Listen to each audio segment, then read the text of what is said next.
Figma just introduced some incredible new updates from some major features which are going to change how you design, AI updates which are going to speed up your workflow, and some productivity updates to help you design faster and better with your teams. Quick announcement, we are doing an amazing UX design meetup in Mumbai on 22nd of February. So if you're in Mumbai, you want to join expert speakers, hundreds of designers, and of course, food, beverages, merch, etc. The link will be in the description. So grab your tickets as quickly as possible.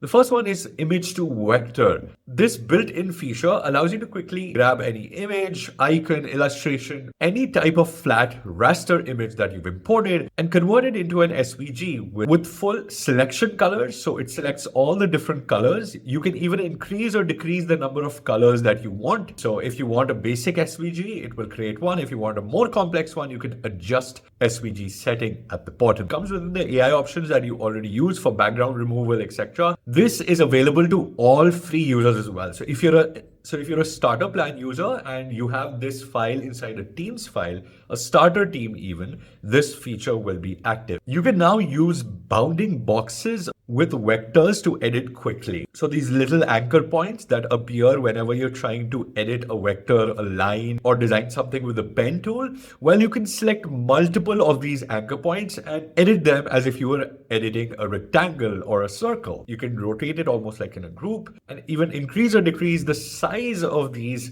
together. So instead of having to edit each anchor point individually, you can collectively edit anchor points. This makes creating some incredible effects, shapes, and whatnot extremely easy.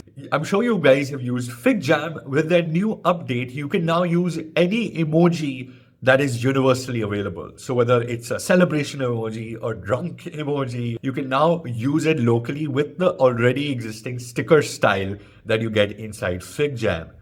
All the emojis in the world are now on FigJam, which again, it's a cute, sweet little update. Figma AI and Figma Make nerds are going to enjoy this one. Anthropic's Claude Opus 4.6, which is incredibly fast, is now available as a model that you can choose inside Figma Make. Something which you would have to pay for is for a limited time free on Figma Make. So if you aren't being able to use this on any other platform, you can use it here on Figma Make for free. The next one is great for people who use Google Workspace. Now you can use Figma with Google Workspace inside Google Chats.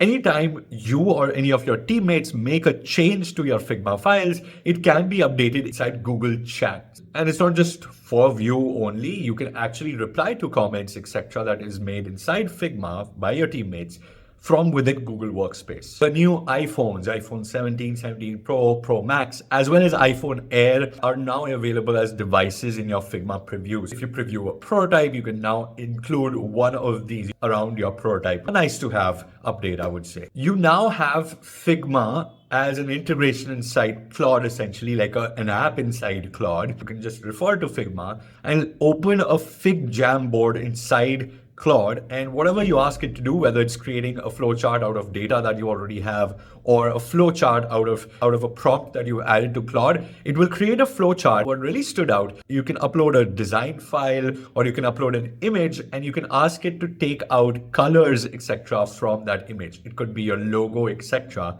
So your flowcharts look like your brand colors. They pick up your brand colors and add it to the flowchart, which adds a really nice touch if you're trying to create this for, say, a presentation or you're sharing it with a stakeholder. All right, guys, that is it for Figma's new updates. If you like this update or you like this video, make sure you hit the thumbs up, like the video, share the video with other Figma users or people who like Figma, and also subscribe to the channel if you haven't for weekly videos every Monday and Thursday.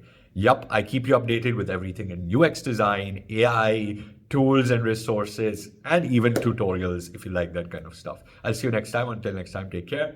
God bless.